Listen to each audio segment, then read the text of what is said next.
Now, let's be fair. FNaF hasn't always made perfect content. I know, brave statements only on the Carnival Stick channel. Sometimes the stuff isn't great. Sometimes we have bad games. Sometimes we have bad books. A lot of the times we've had bad books. I'm gonna be honest, there have been some real stinkers in this series.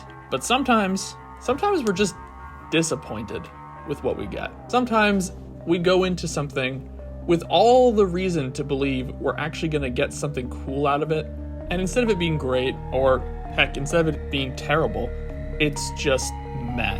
The greatest sin that any piece of content can ever commit is being boring.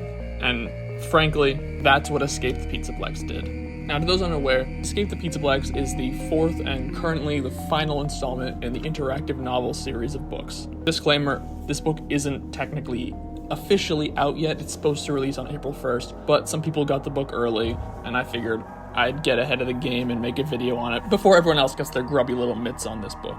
But as I was saying, this book is just kind of disappointing.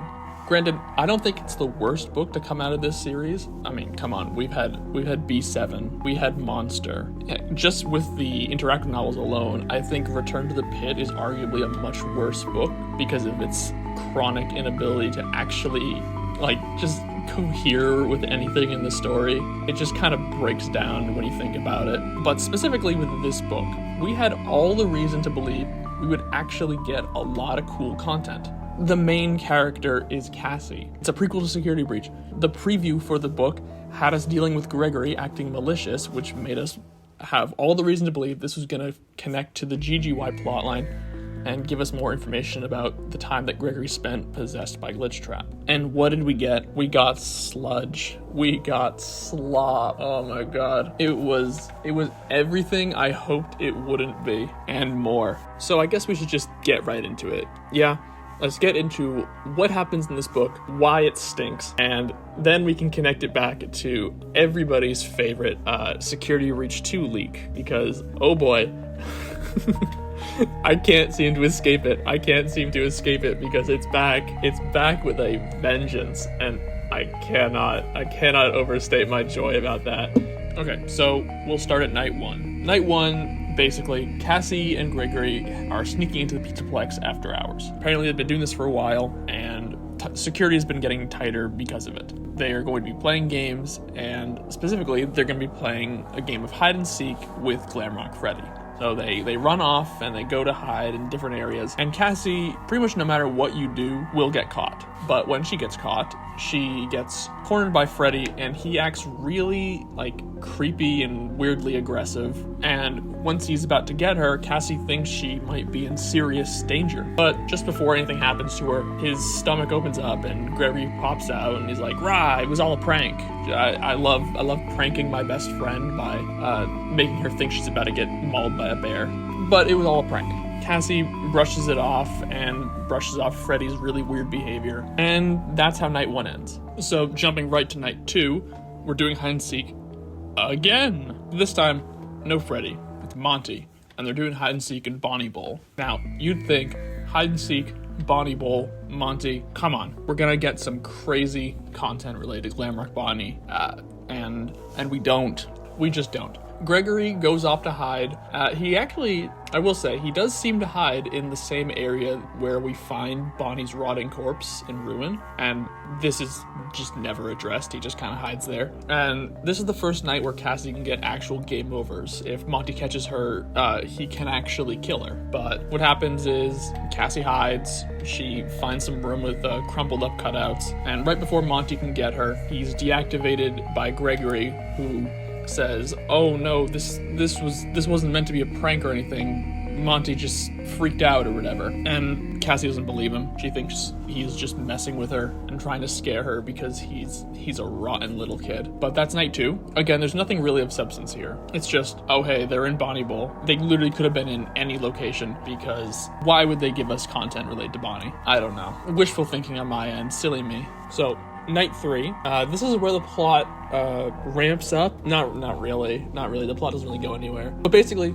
on night three, they're about to start playing their games when Freddy suddenly scoops Cassie up, puts her inside his stomach, and doesn't let her out, and just walks off. When Cassie finally gets out, she's in the kitchen and she's upset at Gregory for basically kidnapping her. But Gregory's like, oh no, actually, we're doing this to help you. The Pizzaplex has activated a robot called a Reagent. Now, a Reagent is a special type of cleaning robot for the Pizzaplex. It's basically a bigger staff bot with black eyes, tanks on its back, and instead of hands, it's got these little nozzles that it uses to spray chemicals. It's designed to go around and clean up organic matter. Now, Gregory tells Cassie that it's really dangerous and that he's going to keep her in the kitchen while he and Freddy goes off to find a way to stop it. They leave and lock her inside the kitchen. Cassie waits there for a little bit, but eventually she starts to think that Gregory is just messing with her and being mean again. But when she tries to leave, the Reagent actually shows up and she has to hide from it. At this point, we can get some game overs. If the Reagent catches her, it basically hits her with a blast of chemical gas and she passes out. But in the canon ending, she gets caught, blasted with a bunch of chemicals and passes out, but Roxy shows up at the last second. And that's the end of night 3. So, picking up on night 4, Cassie has apparently been unconscious from a chemical attack for a full 24 hours. And she wakes up with Roxy. So Cassie tells Roxy that obviously she wants to get out of there, but Roxy tells her that the Reagent is still active and they're going to have to be careful to escape. So they start running from the Reagent, and as they're about to get to the exit, Cassie sees Gregory and Freddy arguing. She can't hear what he's saying, but then suddenly Freddy swipes at Gregory with his claws, and Roxy covers Cassie's eyes so she can't see what happens. And when Cassie looks again, Gregory is dead in Freddy's arms.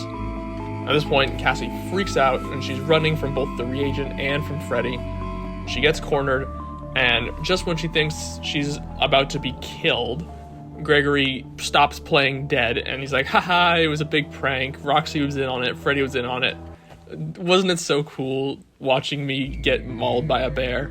You're so silly, Cassie. You fell for that. And Cassie feels terrible about the entire thing because who wouldn't? But you know, it's just a prank. It was just one of Gregory's little goofs, one of the Gregory games. So now on to night 5. Cassie has been hiding out inside a closet in the Pizzaplex the whole day, waiting for it to turn night, and she feels really upset about everything that's happened. She says she understands Gregory's behavior because he just likes dark humor. He just has a bit of dark humor to him, but she's upset that Roxy betrayed her, and that made her feel really bad. Now, Roxy finds her in the closet and apologizes for playing along with Gregory's prank, but also confesses that she doesn't even know why she did it, which makes Cassie think that maybe Roxy's programming has been changed. Cassie tells Roxy that, and Roxy scans herself, and she finds out that not only did Gregory tamper with her programming to make her go along with the prank, but he also tampered with her to make her turn on Cassie and attack her, which freaks Cassie out. Now, Cassie decides that she's gonna fix Roxy, and so they run off to find a computer terminal that they can remove Roxy's tampered code from. Now, they get to the terminal, and when Cassie tries to deactivate the programming, she's prompted with a game of rock, paper, scissors.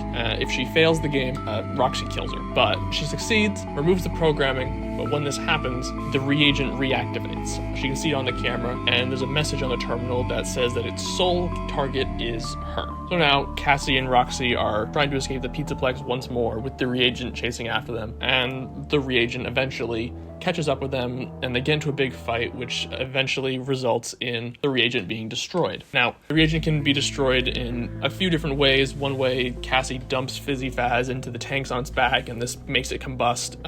Another one, Cassie gets a screwdriver, and Roxy helps maul it. But in the most canon ending, Cassie gets a key card, which allows her to open a crate that's in Monty's green room, and inside she finds some of Monty's upgraded claws. She gives them to Roxy, and Roxy uses them to tear apart the Reagent. And the story ends with Cassie going outside and leaving the Pizzaplex, but with Gregory waiting outside and asking her what game she wants to play the next day. So that's the whole book, and honestly, it's just so disappointing. Like, I don't even have any word to describe it beyond that. It's just disappointing. When the preview came out, when the description came out, actually, before the preview, and we found out we were playing as Cassie in a prequel to Security Breach, we thought we were going to get something really cool. We thought we were going to get, I don't know, some more backstory about GGY, some information about Cassie's dad, something, anything. And the reason we thought that is because the interactive novels before that had proven to be at least pretty decent sources of story.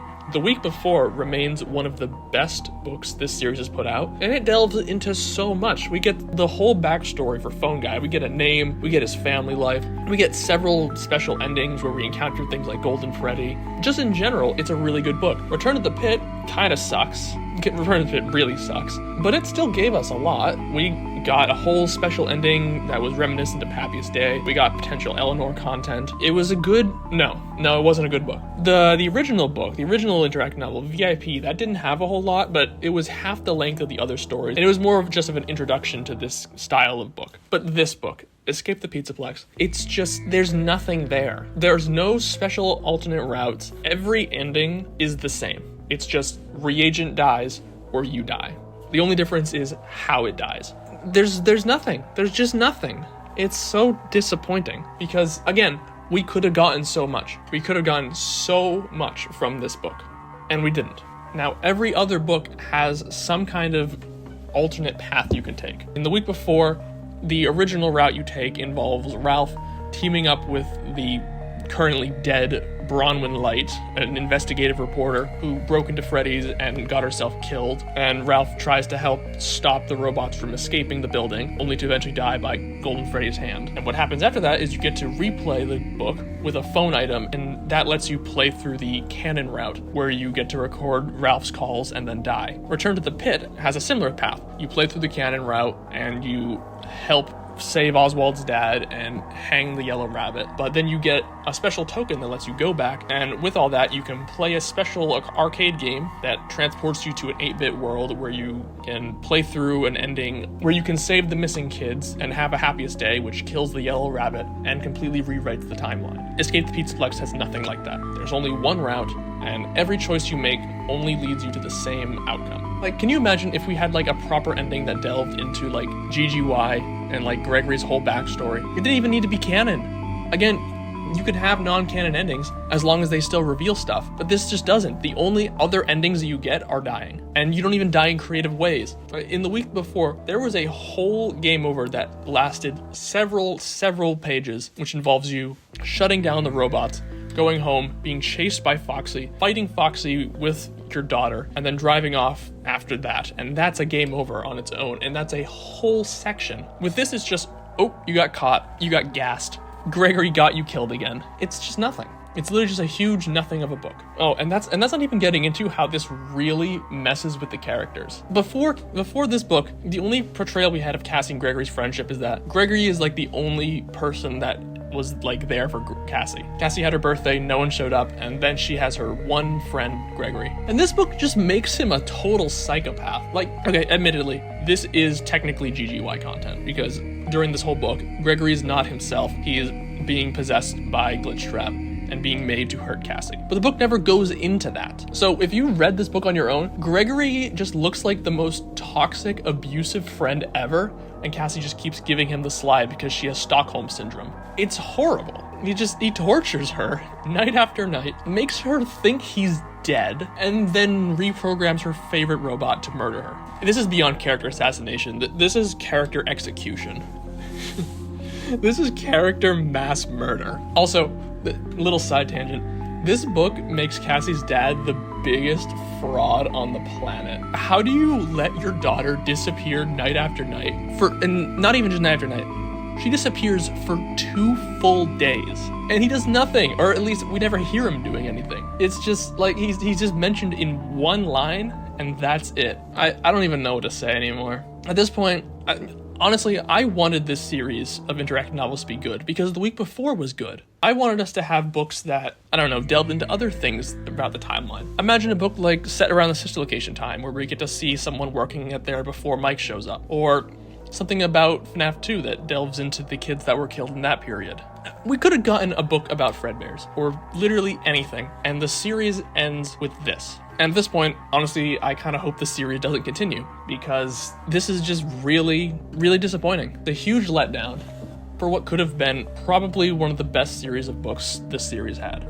So why did this book suck so much? Why was all this disappointment even a thing that we had to experience? Truth is, it's probably a mix of Scholastic and Scott not really caring. Now, the original premise of this story is pretty simple. It's Cassie's hanging out with Gregory, but because Gregory is infected by the Mimic, he's acting increasingly dangerous and trying to hurt her. And the story, I'm assuming the intention is that Cassie just kind of dismisses this as Gregory doing some weird pranks so it doesn't ruin their friendship for the time of ruin. But there's so much more they could have done with this. And I know there is because of one DJ Sturf. For those who are unaware, DJ Sturf is, among other things, someone who works in the playtesting for a lot of FNaF related stuff. Games as well as going over books and stuff. And around the time when the book was getting leaked, he made a tweet which had this funny little image, and I'll just read what he has to say. I work with others on projects, and I can't always share things. While I provide input, yet sometimes suggestions get nixed. Truly, I can only push so much. Okay, any plan has constraints. Yes, of course. My high five goes out to all the hard work done to improve the final project. Ending projects right is important, but sometimes the corrections along the way are unseen and the rejected suggestions end up being the most painful constraint. And if it wasn't clear already what he's talking about, if we take all the all caps letters that he puts here, we have a single message. I wish they took any of my 5 ending suggestions. So there you go. There were ideas. There were plenty of ideas that could have made this book more worthwhile. We'll never know what these ending suggestions were, but other endings means other routes, which means more content. And to find out that there was 5 whole different possibilities that just got completely axed, it's very disappointing. And it's just one of the many reasons why I just can't really say I'm a big fan of this book. Okay, so one thing that is kind of funny, one thing that is like kind of funny is the whole Reagent thing. In the video I made about the completely fake Security Breach 2 leaks, there was mentions of this character called Reagent who was like this weird old robot that sprayed chemicals everywhere, and that was the only thing from those leaks that ended up being true. I just think it's so funny because Reagent is such a ridiculous character. Like, he has no place in the story. They just made up a random antagonist for this book that was just Staffbot that sprays chemicals, and he took up 3 nights worth of content. And we all found out about him early, and it was through somebody making up the stupidest fake leaks ever. I mean, at this point, I think a book about Security Breach 2 would have been better than this, because it would have been stupid, but like in a really funny way. It would have been really funny stupid. But hey, at least Reagent is real, and Reagent is gone.